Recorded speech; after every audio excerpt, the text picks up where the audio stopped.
choke you with your own beard. Upside down. Looks like.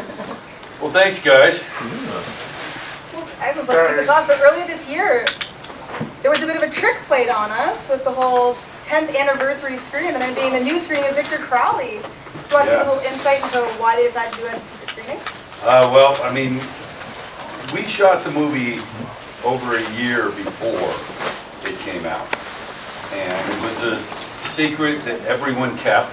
I don't think it leaked in any way. None of the actors leaked it, none of the crew, which is amazing to think about. But we shot the movie in September of last year over the course of a short shooting schedule, very short. And Adam didn't want to bring it out until a certain time, so he planned a big event where he announced that it was the 10th anniversary screening of the first movie, and there would be some extra unseen footage. So that was done in Hollywood, and they packed the house, and then Adam got up and introduced it and said, by the way, it's the fourth Hatchet movie, brand new movie, and everybody went apeshit. So it was really amazing. And then he's been touring around with it. So at some point it'll be available. It's just called Victor Crowley. And whenever you see the movie, nobody in here has seen it yet, probably. You have? It played an actor this year. Oh, good. Well, so I was going to say to everyone else, watch for the kill involving a cell phone.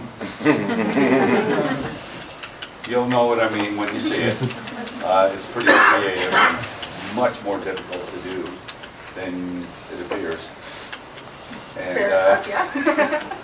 but, you know, you guys know that I've been doing the video game, doing the motion capture for Jason in the video game for the past year and 9 months we've been doing it.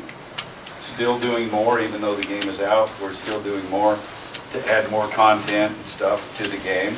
I have a film called Death House that you probably heard about with pretty much any actor that's ever been known in a horror movie is in it. And it's really, there's got to be like 20 different actors that are known for horror in the movie, and most of them are cameos. I fortunately have a little bit larger part, so it's an interesting movie. It's difficult to follow, I think, at times, but you know, I don't mind that, because you know, some people think horror fans are idiots, and we know that's not true. So give horror fans a complicated story where they have to pay attention, and I think it'll be successful.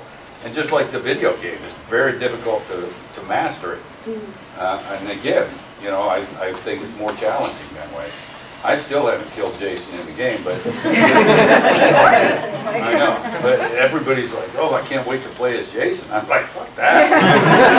I know how that feels. I want to see if I can get away from it. I still haven't. Is this the first time you've worked with motion capture? No, I actually did motion capture back about 7 years ago for a game about a killer at a summer camp.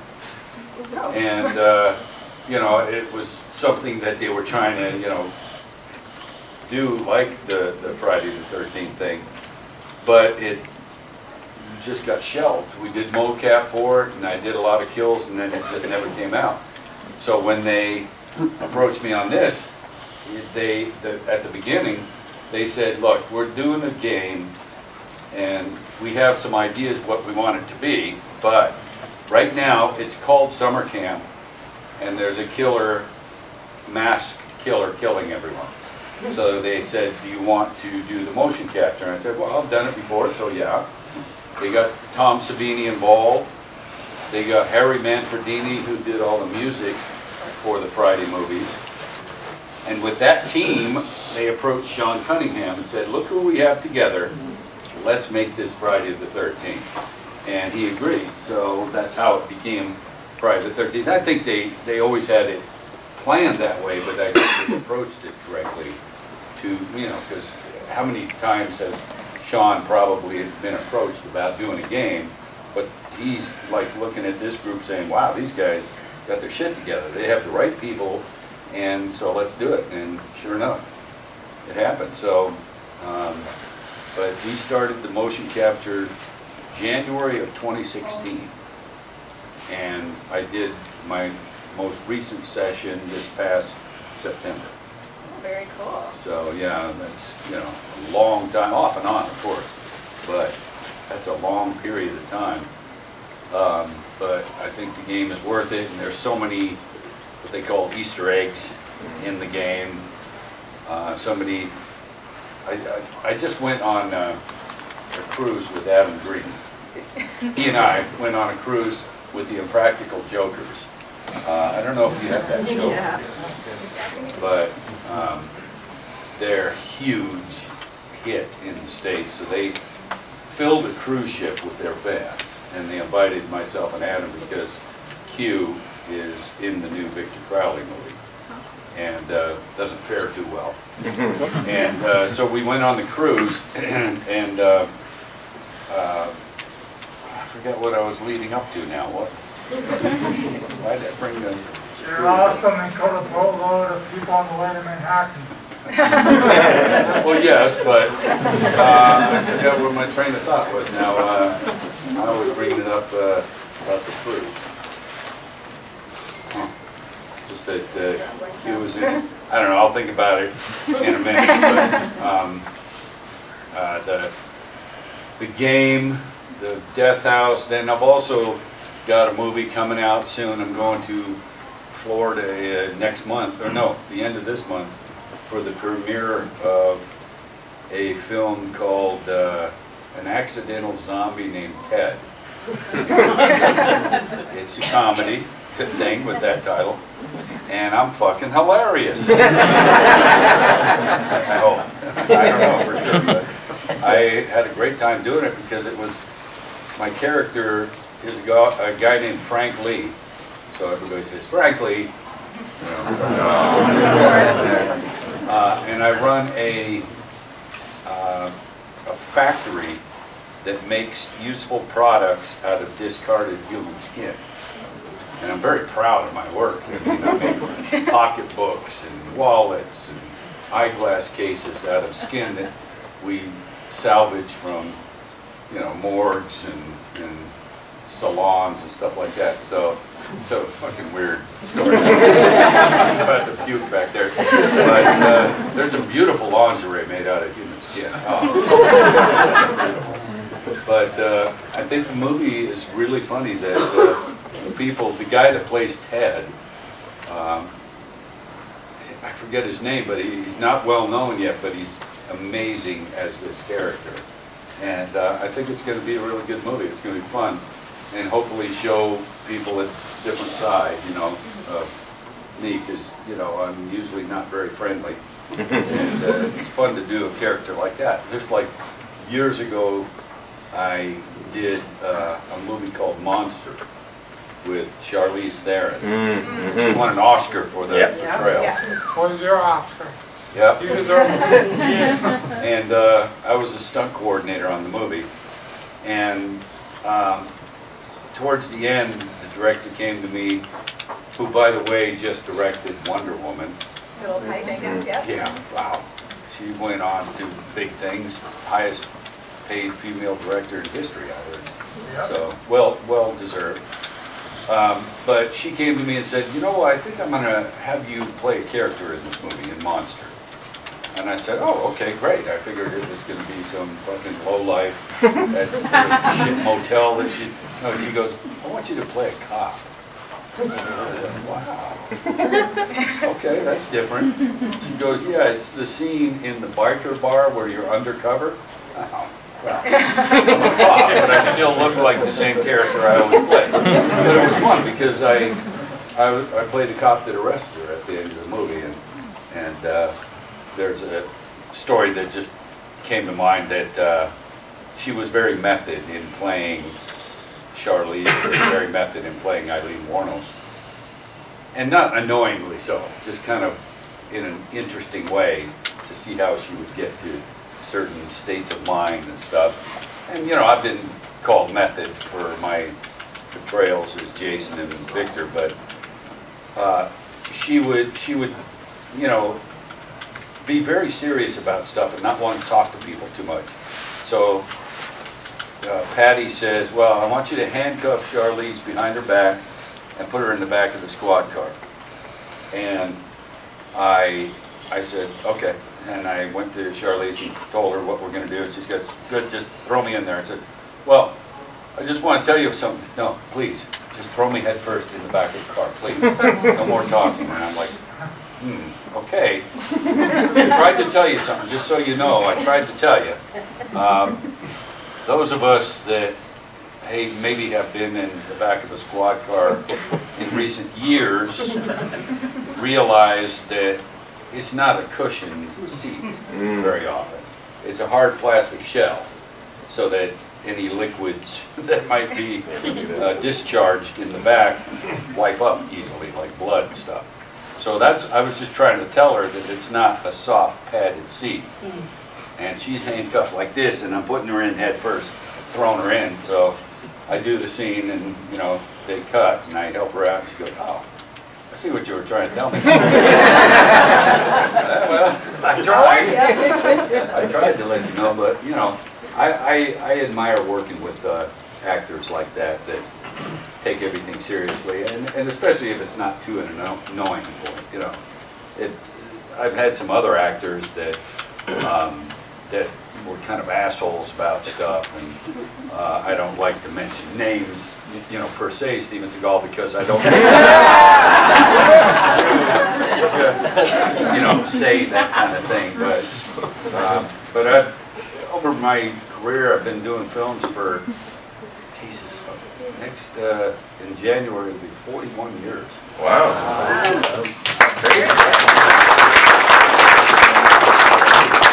I've been very lucky working with some really cool actors. Very cool. Let's open up to the floor. Anyone have any questions? Oh, you got your hand up very quick. Well, just curiously, after 41 years, like, what was your first start? That's a good question. The very first thing, you have to get into the Screen Actors Guild to be a stunt person, and that's, you know, what my first 30 years really was, all stunts. And I finally, after a couple of years of busting my ass, got myself into position to get my SAG card. So it was on a show called Hunter, but oh my God, not yes. that one. Not the one that you're thinking, not Fred Dreyer. It was James Franciscus, and it was only on for like half a season. But that's what I got my SAG card on. And I didn't really do anything. It was kind of a favor to get into SAG. So my first real job was a show called Emergency. Oh. But not that one. Not that way. No, it was like, you know, a rescue show where paramedics went around helping people through bad situations. And I played a workman at an oil refinery that had been burned and knocked unconscious. So myself and another stunt guy were trapped on top of a oil refinery tower because it was all on fire at the bottom. So the paramedics had to go up the tower nearby and shoot a line across, and we had to traverse the line between two towers about, you know, 90, 100 feet up. And I, since I was unconscious, had to go across in a basket. And you know, if you have a fear of heights, that's a weird sensation. Because if you're holding on to something, you feel more secure. If you're just sitting in a basket going across, it feels very You're in somebody else's hands. weird. Like Yeah. And I'm supposed to be unconscious, so I have to just lay there. And they get me to the other tower in the basket hanging from the rope. And I'm not small, so I was weighing down the basket quite a bit, so that when they got me to the railing, I was below the railing. Oh, no. So in order for the paramedics to get me up on the tower, They had to tilt the basket like this and pull it up, and meanwhile my head is back there, and I feel like I'm going to slide right out of the fucking thing because it's at an angle. And so it was a weird sensation, but then 6 months after playing a guy that had been burned, I got burned doing a fire stunt. So welcome to the stunt business. My 7 months into my career was when I got burned doing a fire stunt. And, you know, so of course, as you would think, I naturally specialized in fire stunts after that, instead of avoiding them. Yes, Spalding. I was just actually going to ask you, what's your worst injury that you've had? That's the one. That's the one? Yep, yeah, because 41 years of stunts, and I played sports all my life before that as a kid and high school and everything. I've never broken a bone in my life, so I'm pretty proud of that. So getting burned is far worse than breaking a bone, but you know, I feel pretty good that I've never done that. And I by the way, I did a convention in Dallas a few years ago, and a couple was getting married at the convention. It was Texas Frightmare, I think. And they paid for Sid Haig to perform the ceremony because he's a minister and he can do legal marriages. And they paid me to be the best man, which is that's only the second time I've ever been anybody's best man. So imagine I'm standing there with the couple, and Sid comes out to do the ceremony as fucking Spalding. I had no idea he was going to do the ceremony as Spalding. And, you know, it's just an incredible thing to be involved with, that it's a legal marriage done by Spalding, and he always ends it with, and one last thing, commence with the fucking. But anyway, yeah. You sort of mentioned the guys, you're not going to name them, sort of people that were assholes, but have you been sort of awestruck or sort of in awe of a celebrity you work with that you actually got nervous around? Or? Yeah, I have. I mean, because, you know, so often as an actor, you may do a movie with big name stars, and you may not even ever meet them because you have different scenes. Be in the same movie, but not necessarily in a scene with that actor or actress. So, as a stunt person, though, very often you have to do a fight scene or something physical with the actor. You're playing a bad guy, they're playing the good guy, so you tend to get to know them better. And also, I think so many, in particular the actors, like hanging out with the stunt people because we're not full of shit. You know, we're not trying to fucking get buddy-buddy with them so they get us another job. We're just doing our job, and they feel comfortable just hanging out. You know, so many stories of stuff like that just because you're a stunt person. But that doesn't mean that we're not awestruck at times. When the first time I was going over a scene with Brad Pitt for Seven, all the stunt drivers were talking to him because he wanted to do some of his action himself. And it's a scene where he's chasing Kevin Spacey out of a building, and they run across cars that are sliding, and it's raining, and there's a bunch of stunt people driving cars, and we have to avoid the stunt double for Spacey, and then Brad chasing him out. And Brad jumping on cars and jumping off and chasing him while the cars are still skidding and stuff. So it's a little scary when you have an actor of his magnitude that you have to watch out for. But he jumped off of my car and wanted to do a cool slide off the back of the car next to me. And he put his hand through the back window of the car and cut the shit out of his hand. Which, sorry if you've heard this story before, but if you ever watch the movie again, Brad Pitt suddenly has a cast on his arm. And they explain it with some storyline thing. But it was because of that accident. And all the stunt guys are around saying, They have surgery and everything on it. And we're all like, uh-oh. And even though we didn't do anything wrong, sometimes you're thinking, oh, the actor's gonna fucking blame the stunt guys because he got hurt. He didn't do that at all. Took full blame for what happened, and even better, did what a stunt person would do. Just wrap the shit up and let's finish the scene, then I'll go to the hospital.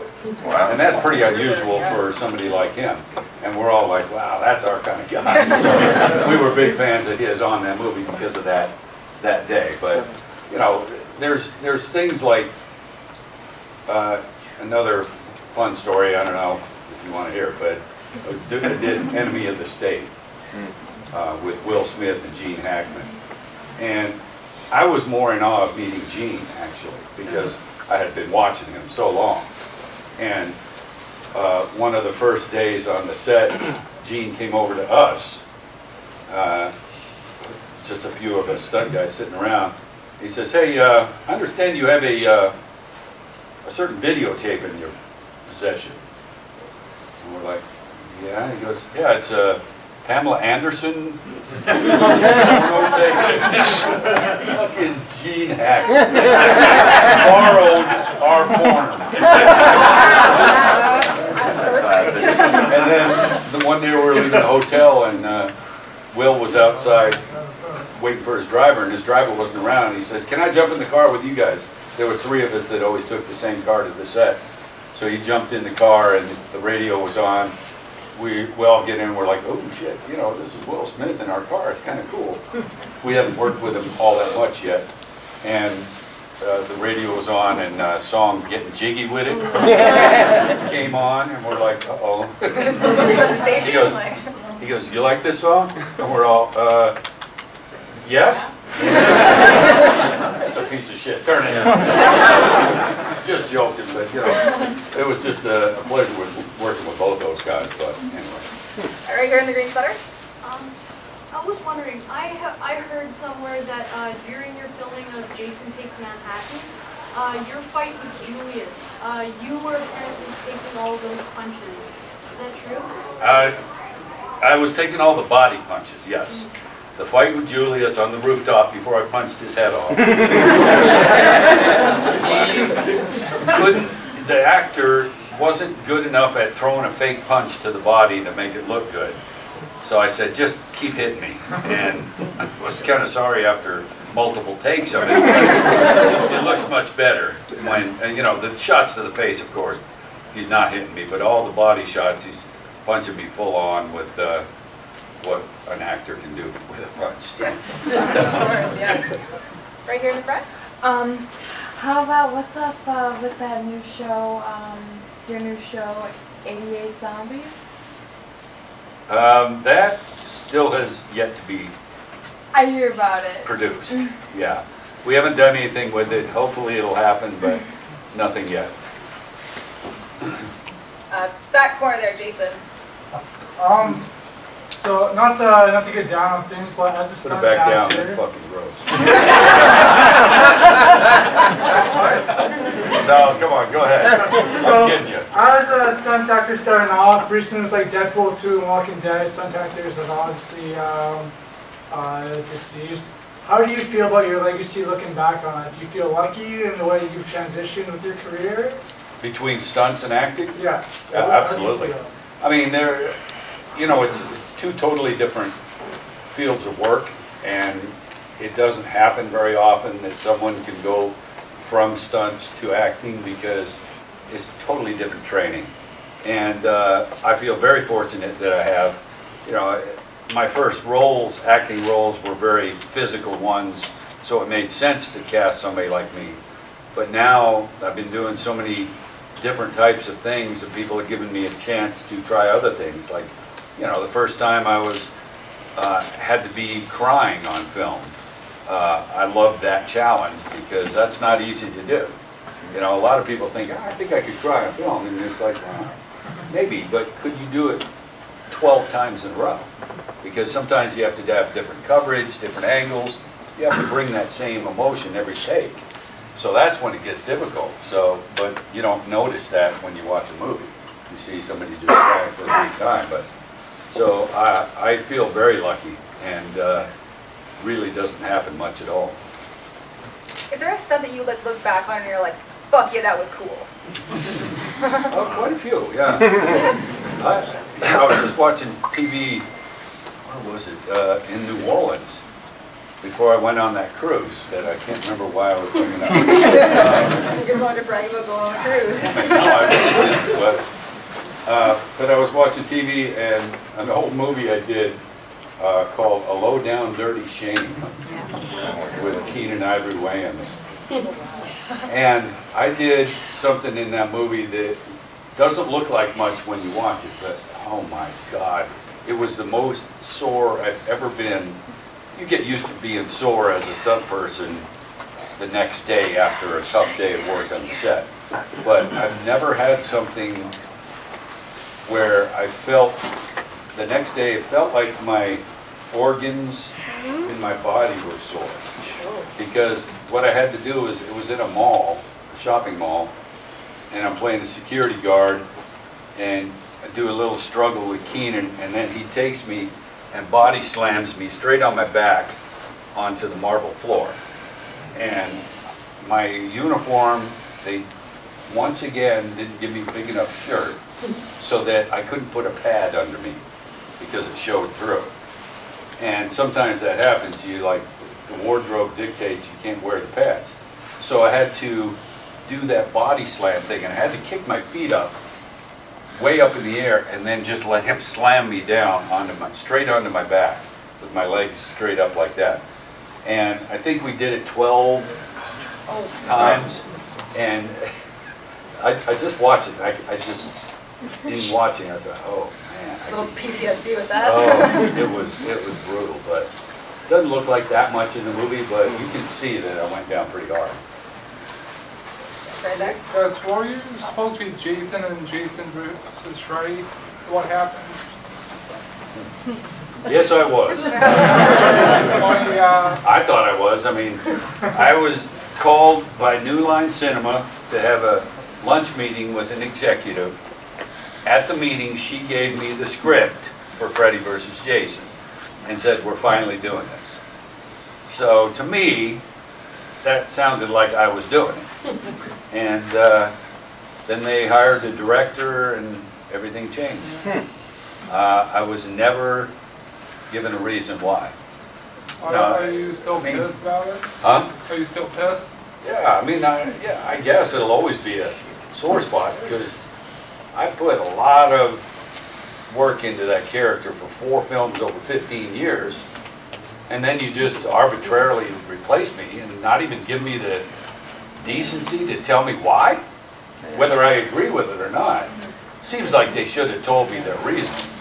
They didn't think it was necessary to tell me. Just used a local guy that lived in the town that they were shooting in, so. You know, that's why, I don't know if you ever saw Holliston, but I played myself in that and finally made fun of the fact that I was replaced, which was kind of difficult to do, but I did. In the back right there, the black shirt.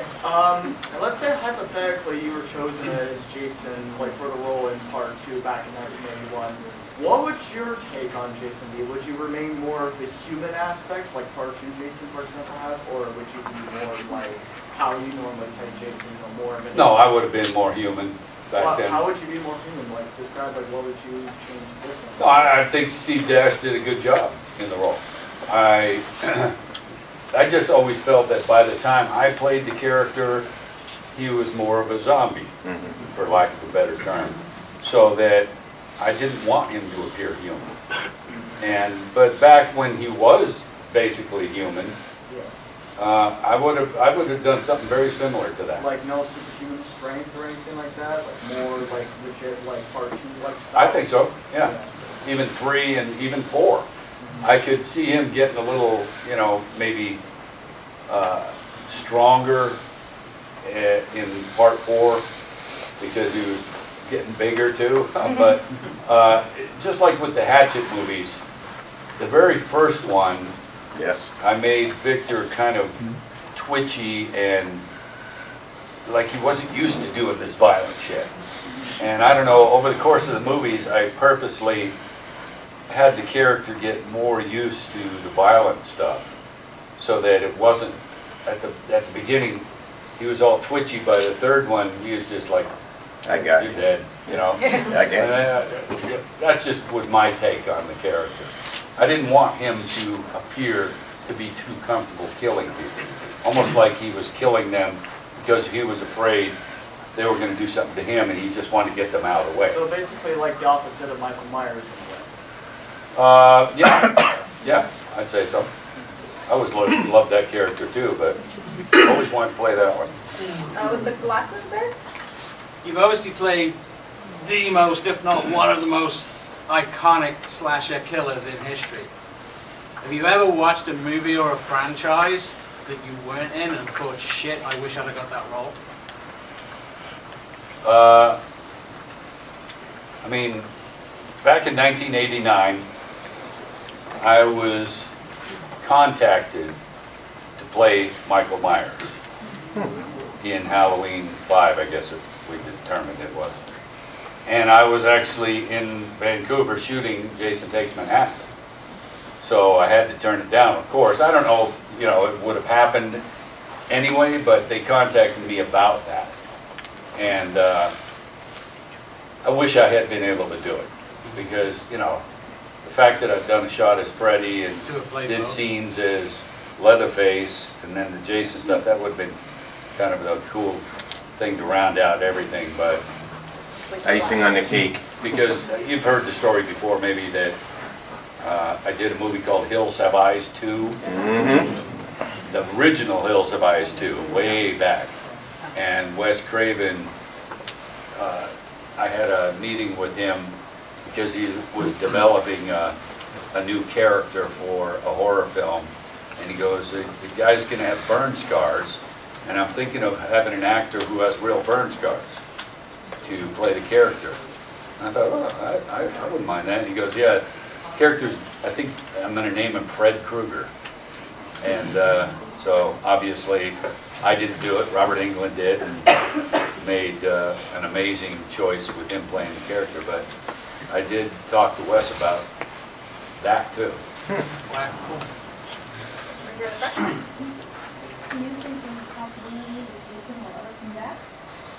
I'm sure Jason will come back, because they have to do one more, because it would be the 13th movie.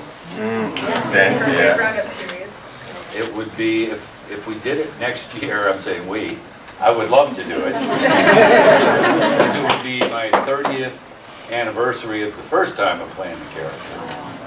Since nobody else has done it a second time besides me, that would be kind of interesting. I think they should put me as a character, bring back Corey Feldman, and maybe a couple other people that survived, just to kind of, you know, bring it all full circle. Yeah, have you ever had any say in the endings of movies? My jaw was still sore when Jason came from outer space and landed in all places, Camp Crystal Lake, and, you know. But yeah, have you ever had any input to say? Not to how a movie ends. I haven't really had input into that, but certain things about it, like Jason X. In the original script, at the end of the movie, you got Brodsky, the character that, you know, fell to earth with me, basically. And Jason were supposed to have a fight scene in Weightlessness. And I said, oh, no. The director was Jim Isaac. He's since passed away, but he was like, oh, it'd be so cool to see you guys doing a fight scene in Weightlessness. And I was like, no, it really won't. It'll look hokey and stupid, because we'll be on wires, and, you know, you try and throw a punch, and you'll float around. And I said, really, I really don't want to do that, so we didn't. Yeah, so they were, you know, nice enough to let me at least give my input, and often they would go along with it, like the famous Jason Takes Manhattan coming out of the water and seeing a dog growling at him and Jason kicks the dog. That's what was in the script. And I said, no, Jason wouldn't kick a dog. Nothing to do with, you know, animal rights and all that. I just didn't think it was in character. Because Jason would identify with an animal, if anything, not harm one. Fucking twist that guy's head off. Don't touch that dog. That's how I felt, so we didn't do that. Way in the back there. What was your favorite dress-up costume of Jason in all the movies? How his look? Well, which one was your favorite, would you say? From the beginning Yeah, to Jason? I mean, yeah. Part 7 is my favorite of all of them. It just so happens I played the part, but it was a really cool look with the rotted corpse-looking thing. But I've also always loved Sackhead. I think that looked creepy as shit when Part 2, when Jason's looking out of one eye hole in a sack. What was your final thoughts on the final creation of the Jason X suit as Uber Jason? I thought it looked pretty good.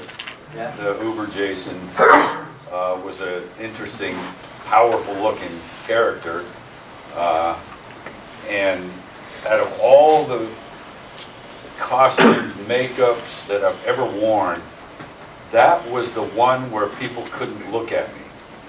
When I was in the Uber Jason costume, the lenses I had in my eyes somehow were so crazy looking because they were reddish, but not just red. People in the crew would look at me and then not be able to look at me in the eye. And this is crew members, not visitors or something. So I took full advantage of that. But for some reason it was really strange looking at me when I had those lenses. What was your favorite killing scene to do when you were playing Jason? Favorite kill. I know a lot of you already know what I'm going to say. Favorite kill as Jason.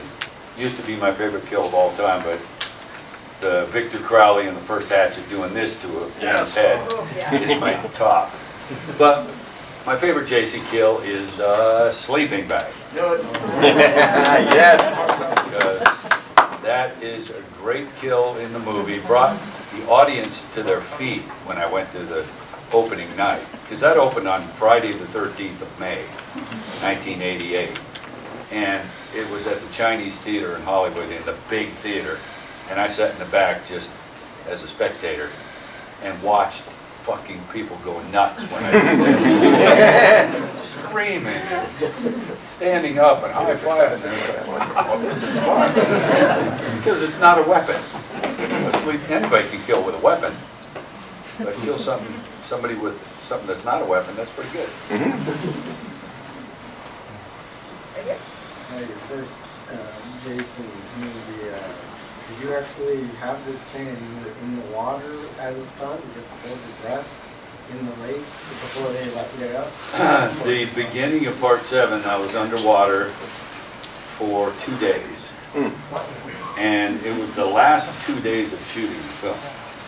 We did all the interiors of the movie. Anything that was inside a building or a shed or anything was shot first in Los Angeles.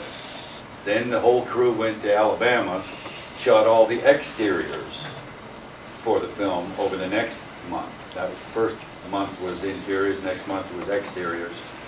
And then the last 2 days of principal photography was underwater. Now I'm already exhausted from 2 months of the makeup process and everything. And because I was wearing the foam latex body, I was very buoyant in the water. So they had to cable my ankle to the bottom. It was in a diving pool, you know, for training for scuba. And it was dressed to look like the lake. So it was a little more controlled, temperature and stuff. And they pulled me underwater when I was on a breathing apparatus and cabled my ankle to the bottom so that I was like 4 feet under the surface and had to sit like this. So I would hear the director talking on a microphone outside the pool. Somehow, even back in '88, I could hear him perfectly underwater. I guess they have that technology refined. The diver would come back in, give me the regulator, I would purge it and breathe again, but I was underwater for hours at a time, for 2 days, and was exhausting. And a couple times I felt like I wasn't going to be able to hold my breath any longer. So I felt like I had to tell the diver to come in, but they would always cut just in time. So, but it was much harder than I expected it. And somebody told me recently that they went to where we shot the exteriors of the movie down in Alabama, and it's like a tourist attraction now because we shot the movie there. So somebody shows, this is where so-and-so scene was, this is where the house was built, this is the pier, you know, all that stuff. And right here in the lake is where they did the underwater stuff. I'm like, really? Well, that was in a pool, so put shit there. I'm glad it was, because it was much easier. It was just a hard way to end 2 months of shooting already. Going from Jason to Victor Crowley, did you find that you had to leave some of Jason behind to create this new iconic character? Yeah, I did.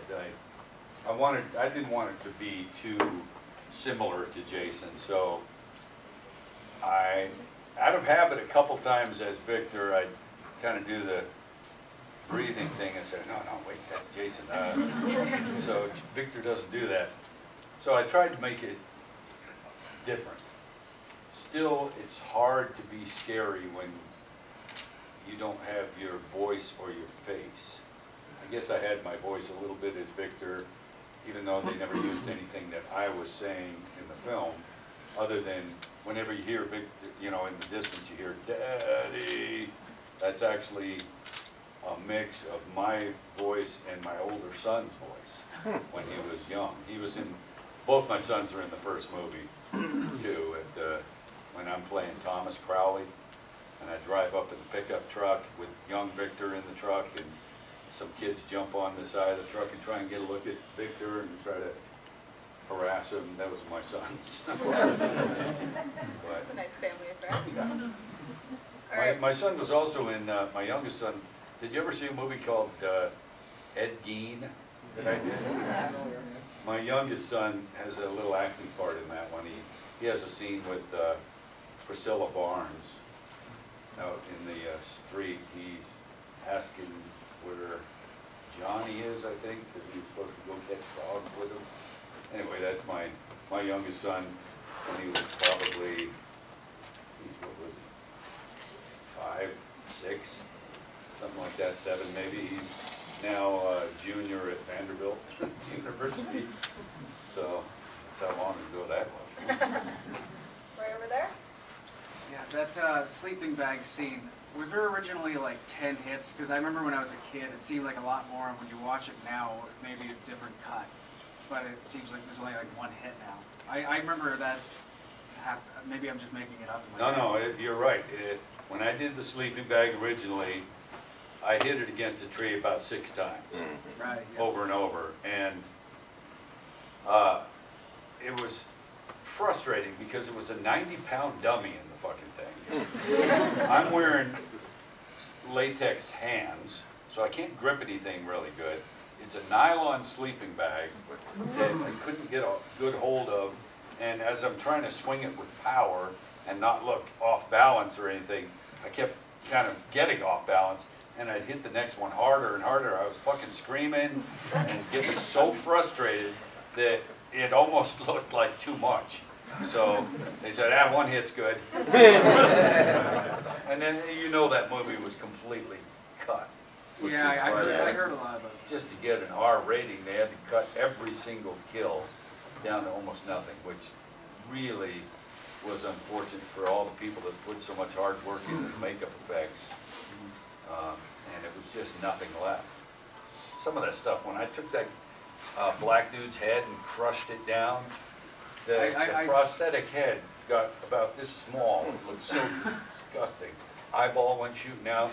All you see in the movie is I grab him, a trickle of blood, cut away. Yeah, you can find some of the clips online now. Yeah, poor quality. Yeah. Because they knew it wasn't going to be in, so they didn't color correct it or anything. Well, thanks for confirming that I'm not crazy. No, you look crazy, but you got that going for you. Right here?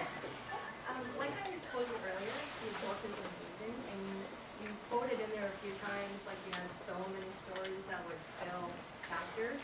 Have you considered writing another book to share those stories? No, but I told some more of them in the documentary. The documentary is at film festivals right now. It's called To Hell and Back. So it's basically my life story again, but visually this time, and with a lot of interviews from people that were mentioned in the book, or like my doctors, that the good doctors, not the shit ones, that, you know, pretty much saved my life at the burn unit and all that. And then, you know, a lot of other people that I've worked with, so it makes it interesting. And I did tell some more of those stories, and there is a chapter in the book, as you know, that I deleted that story because I wasn't sure I thought it should be told. So, because I never told it to anyone but the writer, and then I said I can't have that in the book, so we deleted it. In the documentary, I told the entire story for the documentary, and then watched it and said, I can't have it in there. So once again, even though I told the whole story on camera, I still had to request that it's not in there because it's, there's various reasons, but I don't think it's good for me to put it out in the public. So. Have you ever found or heard from the Navy that helped you after your accident? Ah, that's a great question. You've never Now, had anybody come forward? So in the book, I talk about the day I got burned, went to a lady's house, the closest house we could find. She let me come in, she called the ambulance, let me come in and stand in her shower. Because when you're burned, the best thing you can do is have cool water going on you. Not ice water, cool water. So she said, get in the shower, stand there, I'll call the ambulance. I waited, and the ambulance finally came, and I left, and I never talked to her again, because by the time I got out of the hospital, then I had 6 months of rehab before I could even function properly again. So I was out for a year. By that time, I couldn't remember where her house was. I tried to figure out where we went to, but, you know, quite understandably, I was just burned and wasn't exactly thinking, hey, remember this place. I just wanted to get to the hospital. So I never got a chance to thank her. So the book comes out, and this is like three years ago. The author gets contacted, says, I read Kane's book, and she goes, I'm the woman whose house he came to when he got burned. And she left her phone number. So I was like, I gotta call her. And part of me was worried that it's some fucking flake that read the book and pretended to be her, you know, whatever. But I was hopeful, and it really was her. And I finally, this is the weird part. I was burned on July 13th. And the day that I talked to her was July 13th. Oh, wow. And it was a Friday. Come on. That is crazy to think. And I was able to finally say, thank you. And my first question was, does your daughter remember it? Because her daughter was playing on the floor when I walked by dropping flesh on her carpet. Oh, wow. And I thought her daughter was terrified. And she goes, she doesn't remember. She was young enough to not even have a memory of it. So that was good. And the one thing she said was, I said, so what happened after that, after I left? I mean, did anybody believe your story? She goes, well, my husband came home from work about 20 minutes later and went to take a shower. And said, what the fuck is in the shower? All your skin. And she's like, well, I know you're not going to believe me, but. So that was interesting to hear. But yes, I did finally thank her. The only guy I haven't been able to ever figure out was the guy that I saw in the burn unit that turned me around. So. Awesome. Well, it's been a great Q&A, but we got to clear up for the costume contest. But you are here all weekend still? I am, yes. Amazing. Come to his booth, say hi, get some autographs.